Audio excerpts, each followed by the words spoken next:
Bismillahirrahmanirrahim. Masyurbu gari-gari ngombe, summa sagaru gari-gari mabok, sumal magamu gari-gari magam, wa huwa sahu dan udaya magam igu azahu waras ayagalulan dan ujabagan balabadalah walu mawahibu utai birang-birang haliku birang-birang bawewe wal magam itu magazib lan udai zaga magam igu magazib gagegang dan usaha magazib wa taqaddumul ahwal alaiha. Ia menyaritakeun bag-bagan ibadah geus apeng-apengan datang ka zauk. Urang masih kene jalan di tempat can mulayan acan. Jadi mangan saukur dongeng we heulanan sakadar nempok karena keistimewaan para sholihin, para aulia Allah. Jadi cacarakanana urang dek berangkat teh awalus sair ilmun sakumaha kamari, summa amalun tuluy amal, summa halun wa huwa zauk. Geus datang ka zauk ge hirup geus pohara. Lamun urang hayang datang ka zauk eta teh geus bakal timbul khawari. Lantaran urang pasti geus ninggalkeun dunia, pasti ninggalkeun makhluk. Jadi pepegatan urang jeung jelema. Ulah aya tu'lak ta'aluk. Jeung dunia ulah aya ta'aluk. Bakal ngeunaheun geragi pasti jasa ngeunaheun jeung ieu teh bakalna bokonna mah kabungbulengan, bakal kabungbulengan gitu. Lamun urang nyaritakeun kabungbulengan jadi geus hese nyaritakeun kabungbulengan ku ngeunah jasa teh kabungbulengan. Satungtung di jero hate urang aya mengkeluk aya kurawa-kurawa di jero hate, aya jari-jari motor, aya mobil geus moal ngeunaheun salat teh moal bae teh biasa bae teh mah salat biasa teh pokona masih kene di jero hate can pepegatan moal ngeunaheun eta zauk teh can karasa. Engke kapan nu mantak urang dibere zauk teh ninggalkeun dunia lantaran dunia mah hijab. Mun ku urang geus ditinggalkeun da dunia teh makhluk ditinggalkeun nu deukeut Allah. Bahasa Tuan Syekh sakumaha tadi hei maneh teh ngabalieur kula mah teu pernah ngabalieur berarti Allah makan terus bae ngurusan urang. Hei maneh ninggalkeun kula mah teu pernah ninggalkeun. Hei maneh nu poho kula mah teu pernah poho. Berarti kan Allah mah terus bae jeung kituna teh qadim Allah mah. Lain anyar kuari urang ibadah karak ditempokeun atuh lain. Lain kitu Allah mah qadim nyahona ka urang. Allah qadim deket ka urang wa nahnu aqrabu ilaihi min hablil warid. Deket Allah ka urang kunaon urang nu bangkawarah. Urang nu bangkawarahna lamun urang ditolol-tolol ku jelema, ditolol-tolol goblok tolol sia bangkawarah sia marah ku jelema biasa mah. Tapi lamun urang ditolol-tolol ku wali moal marah. Lamun aya kiai nyaritakeun ngazakat bae nyanana hayang marah, kiaina hayang dibere zakat marah. Goblok teh kiai zakat deui padahal mah teu katembong di jero bahasa tersimpen hayang dibere. tak eta teh moal nurut. Tapi lamun di tas bangga teu hayang bakal nurut. Kos kitu tah syariat. Nah, ku ari dicarekan ku jelema urang ye, dicarekan siap tolol. Beuki jasa kana dunia goblok sia, marah urang lantaran nu nyarekan akur. Akur. Tapi lamun nu nyarekanana ahli Allah, nu nyarekanana geus usul ka Allah, eta mah terserah nyanana endek loba deuk teu boga lain urusan. Ya nyanana mah geus anti kana dunia. Dicarekan teh ku jelema eta, urang teh tenang, urang teh nemah. Ngan jelema teh embung ka pangijeng nu kos kitu mah. Embung, urang jarah yuk kasihan embung aing geus dicarekan, kitu bae. Kitu bae, nu mantap kaji podal embungan ge. Geus ditampiling ge. Di jarah ka kos kitu teh arah rembung sieun. Sieun padahal menyarekan tilok, naon tilok rasa geus aya. Eta teh naon eta? Lantaran geus boga perasaan jauh diri urang jeung si itu. Asana aing kacarekan, asana aing kacarekan. Padahal macan aya sejarah nyarekan. Eta pas kitu bae tah, terus bae.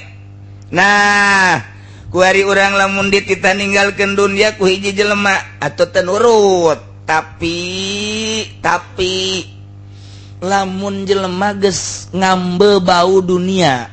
Bau dunia teh bau. Dunia teh isin.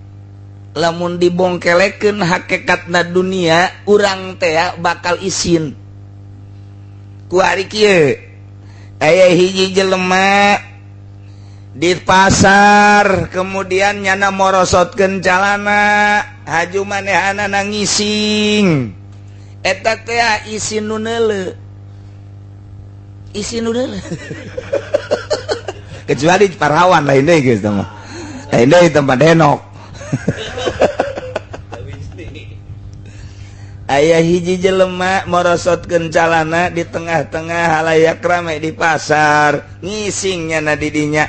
Eta jelema kabeh embung neuleu. Hiji embung neuleu aya aurat, nomor kadua aya kotoran, nomor katilu pasti meungpeukan irung kabeh. Jelema teh kararitu kabeh, meungpeukan irung, embung neuleu, geus bae liwat malah disingkiran terasih. Eta jelema lamun morosotkeun calana aurat kadeuleu ngising di tengah-tengah jelema nu loba, pasti jelema embung neuleu bari meungpeukan irung jeung mata embung neuleu ka aurat, irung embung ngambe lantaran aya kotoran, pasti nyingkir.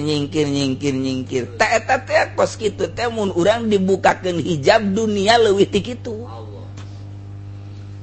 Mun urang dibukakeun hijab teh dunia teh leuwih ti kitu, pasti ngabirigidig urang da kana dunia teh. Embung jasa ijig jasa gila alabatan eta leuwihna. Tah lamun encan datang kadinya perasaan urang ieu sangkilang didangsak-dangsakeun sujud datang ka bahar hideung. Tarang hideung jasa tarang hideung sakumaha kareta api.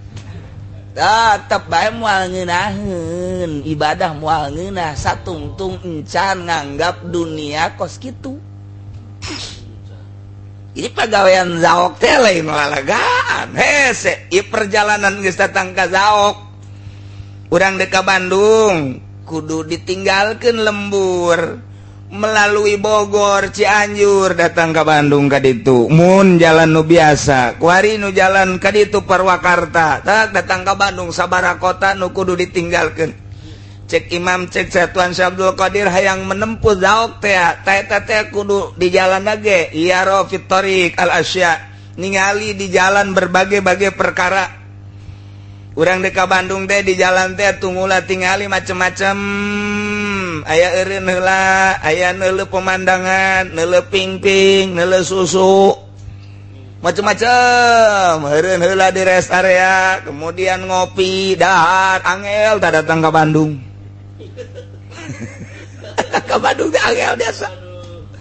padahal geus dibere jalan tol supaya cepet tetap baik loba gangguan gawang disebutna awaik yaro fit tariq al asya. Tapi lamun jelema nu istimewa mah bebeja ka supir pir jam sabaraha ye jam sekian cepet ka Bandungnya aya mangga set langsung nyana kaca tutupkeun rek kerek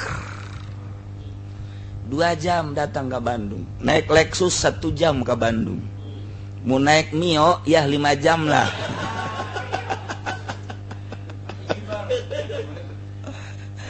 datang ke Bandung truk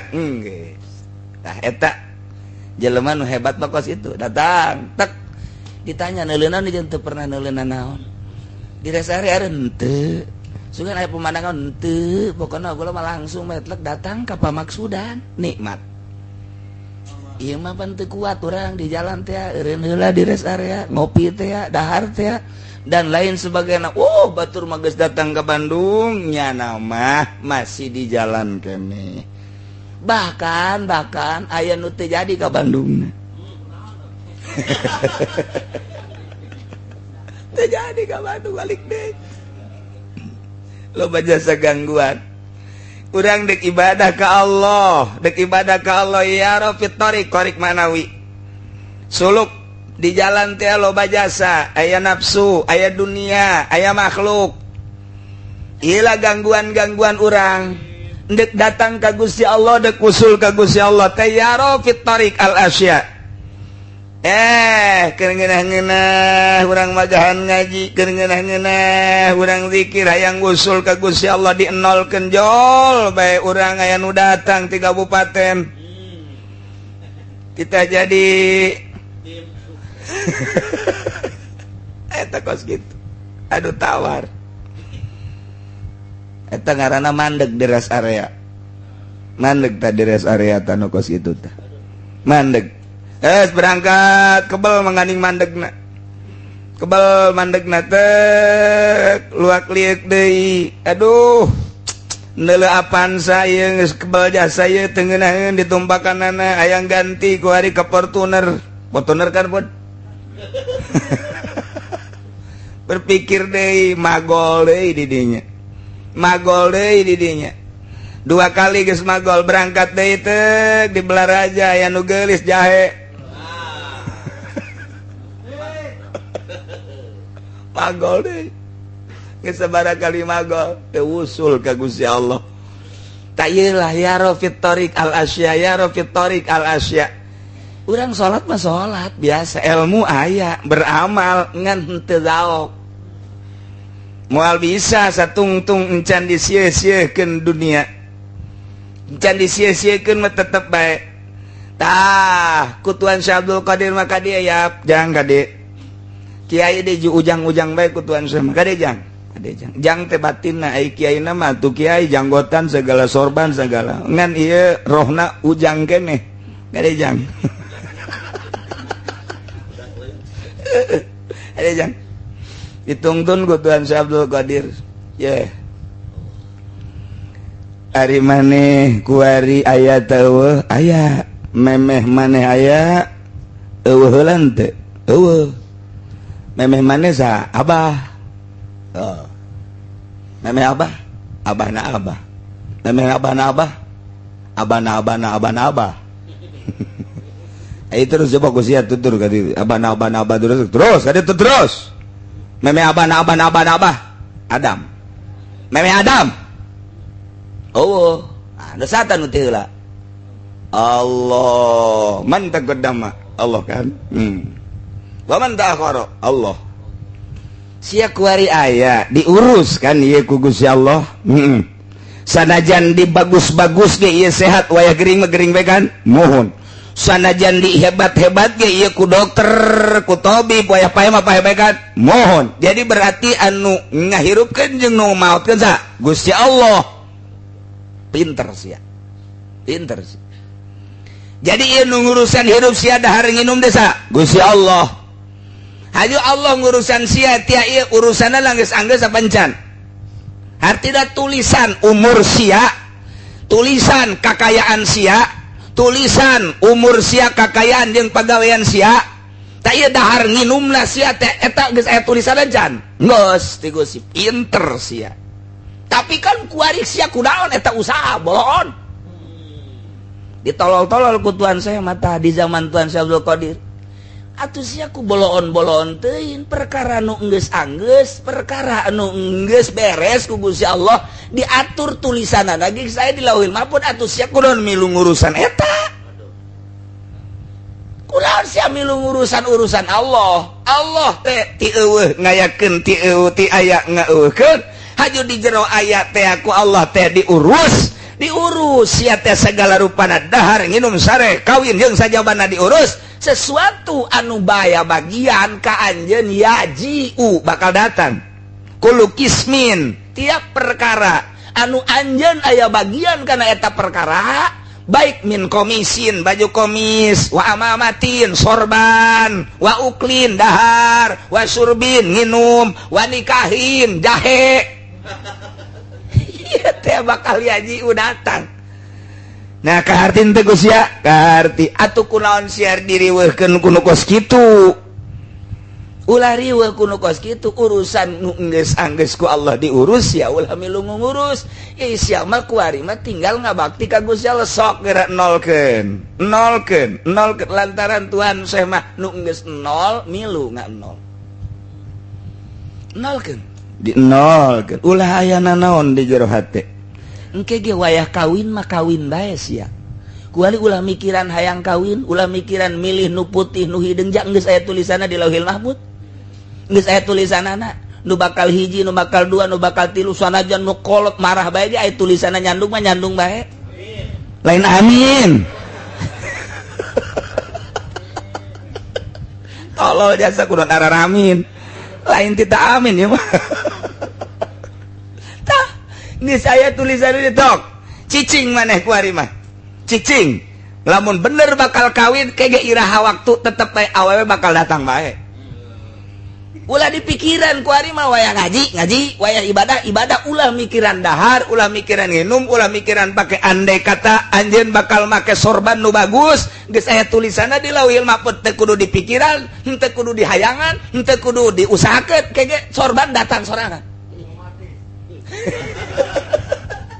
komis maneh resep kana komis resep eta lah nu ngaganggu antara maneh ka Gusti Allah hijab resep teh hijab aya resep kadua salian Allah eta lah nu ngahijab ka anjeun padahal mah teu kudu diresep-resep mun tulisanana komis eta bakal ka anjeun bakal datang bae ka anjeun ku kumaha ge ulah dipikir nu kos karetu mah baju komis ulah dipikir amamah sorban teh ulah dipikir dahar ulah dipikir nginum ulah dipikir mun geus aya tulisanna bakal datang ya jiu datang bae sok kuari mah ibadah bae geus geura ka Gusti Allah sok teu kudu meta di gunung teu kudu meta di leuweung cek Tuhan Syekh Abdul Qadir cukup di pondok kula cukup di pondok teu kudu ka gunung teu kudu ka leuweung Allah nu diibadahan di gunung Allah eta Allah nu diibadahan di leuweung Allah eta Allah nu diibadahan di imah urang Allah eta Allah nu diibadahan di lapangan Allah eta Allah nu diibadahan di kota Allah eta Allah nu diibadahan di pondok Allah eta bae Allah na deuk ka mana ge kunaon hese-hese amat neangan tempat di pondok cukup geus pegatkeun kuari urusan dunia pegatkeun kuari urusan makhluk geus bae maneh ka Allah bae geura ge bakal nikmat mulai dituduh-tuduh kitu ku Tuhan Syekh geus dipegat-pegatkeun sorangan heula satungtung encan bisa maneh ulah ngalayanan jelema satungtung encan bisa hirup maneh geus ulah aya pukuran pikiran naon sok bae geura ka Gusti Allah mulai geus ka Allah keun bae teng eueuh nu mere dahar kuru kan nu mere nginum eueuh dahar kuru kedengeun Tuhan Syekh Abdul Qadir ngadaharna daging hayam malulu bakakak haju dihareupeun nyana deui kadeulean pansial jasa atuh pansial aya murid teu meunang dahar aya nyana dahar bae eta teh keur nyoba datang ka mana nafsu sia ya aing mah geus teh hayang jeung Tuhan Syekh ngan ketika aing dihareupeun sia sebagai guru kadeleuna memewahan inapsu sia datang ka mana mun sia teu percaya ka aing endeu ka mamana ge sia ngaguru moal beres dia kudu percaya ka guru mursyid mah lamun aya saeutik bae teu percaya moal tamat kajen ting jujung kelan moal tamat ilmu batin mah kos kitu percayakeun heula 100% cek Tuan Syekh bahwa aing teh guru sia bahwa aing teh geus teu hayangeun hayang ka dunia bahwa aing teh geus pepegatan jeung jelema hiji bae aing mah ka Allah mun masih kene sia cangcaya neuk ngaguru ka aing moal jadi sia oh geus katebakeun suuzon tah kuari mah geus satu guru-guru kula-kula tuh jada geus atuh geus mama lo sesenangan deuk taon ge oh kitu atuh ieu mah mama na mamanukan mah bahaya ieu mah kuari mulai ibadah teng dididik sabulan 2 bulan mulai lepas tina dunia mulai lepas tina makhluk nafsu geus tadi kitu kene setan melalui tuntunan Tuan Syekh Abdul Qadir teng ngeunaheun asa aya Gusti Allah nu kamari mah asa aya di luhur Gusti Allah teh salah kamari asa aya di hareupeun salah kamari ieu mah asa aya di dampingan urang salah keneh kuari mah asa aya di diri urang wa nahnu aqrabu ilaihi min hablil warid kamana bae asa barang jeung Allah wa huwa ma'akum aina ma kuntum terus tah eta tadek meunangkeun eta dek menangkeun rasa eta zaok ngaranna supaya karasa deket na Gusti Allah jeung urang engke urang isin supaya karasa babarengan Gusti Allah jeung urang di Allah Gusti teh pan ka urang teh nyorot kudrat jeung irodatna eta teh supaya karasa kuari mah geus karasa geus kanyahoan ku Tuan Syekh kuari ulah di pondok cek Tuan Syekh coba di jalan salat akur salat di jalan Allahu Akbar salat di sisi jalan jeung salat di pondok akur ja Allah na eta keneh mere zaok teh kos kitu sok geus pindah kuari mah salatna di lapangan Allahu Akbar akur bae sok kuari salat di kota di paramean Allahu Akbar akur bae coba di tempat zina di tempat WTS maneh salat atuh batur-batur engku gannya namanya bae Allah lamun geus datang ka zaok nikmat teu pangaruh nemantek Mama Bakri jang cek Mama Bakri coba takol bedug zohor takol duduk nyana salat Allahu Akbar akur bae artina gandeng kemudian atuh ayeuna mah teu gandeng akur jaka Allah ieu teh kos kitu mah leupas panceli urang malah ngagandeng woi budak gandeng ngaganggu sia goblok tolol jasa aing geus salat sia kadanan ngamamu mah tuluh ulah gandeng eta teh beres kos kitu teh can jadi teh salat kos kitu Ki Astari Cakung Ki Astari Cakung panjana mah TV radio loba di mana-mana magrib disetel kabeh kunyana Ki Astari Allah yarham Cakung terus we disetel radio televisi kabeh nyana salat Allahu Akbar aya nu tukang ngagitar kade ceng gitarna nu kenceng ngagitar nadinya Allahu Akbar teu pangaruh nya mah geus beres salat nyokot cai radio dibere cai ku nya tah nginung ulah gandeng we cek nya teh bisa capek subhanallah astagfirullah ieu jelema-jelema nu kos kararitu teh tanu geus usul engke nu bakal khawarik zaok aya rasa geus teu maelu ka jelema dek kumaha teh dek kumahanya namanya na bae jeung Allah aya hiji kanikmatan tina ilmu kana amal kana hal eusina zaok moal bisa tadaok mun masih kene urang pabelit jeung dunia moal bisa tadaok urang mun masih kene pabelit jeung manusia ke urang geus eueuh nu kos kararitu urang geus bere daok balik deui dititah urang balik deui jelema teh dititah dawa amar ma'ruf nahi mungkar ketika geus ngarasa boga daok lantaran engke kadituna lumun nyana pidato mun nyana caramah geus teu daekeun ka amplop teu hayangeun amplop jang naon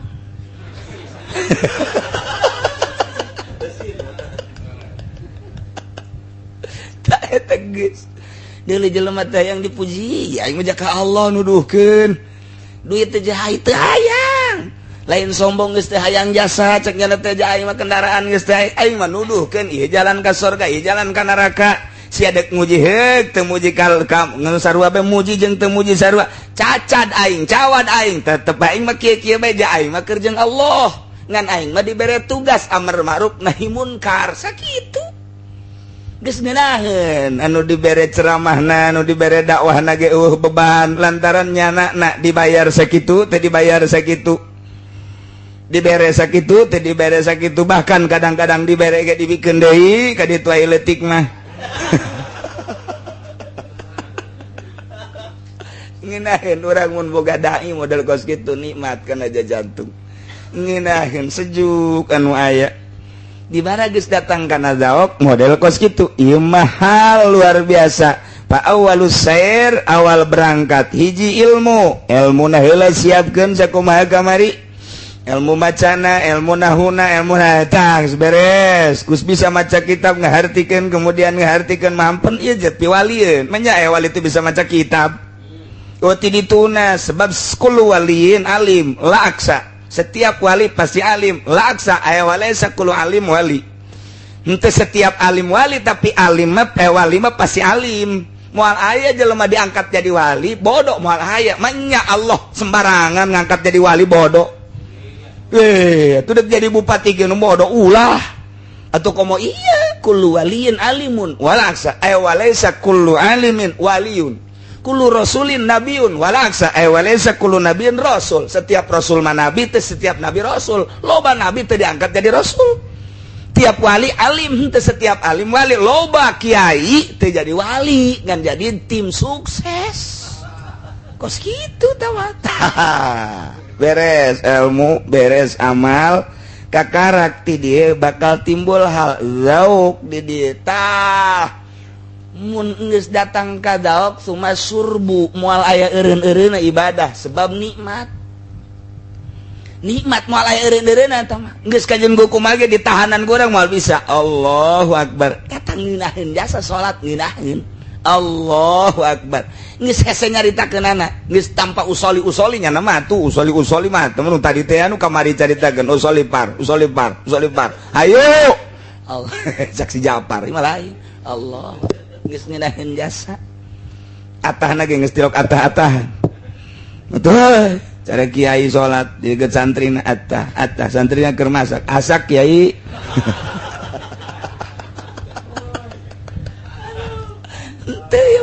ku ngeunaheun geus nya ngahiji teh menyati anu mantak eta mah disebut teh kitu naon ngaranna tunggal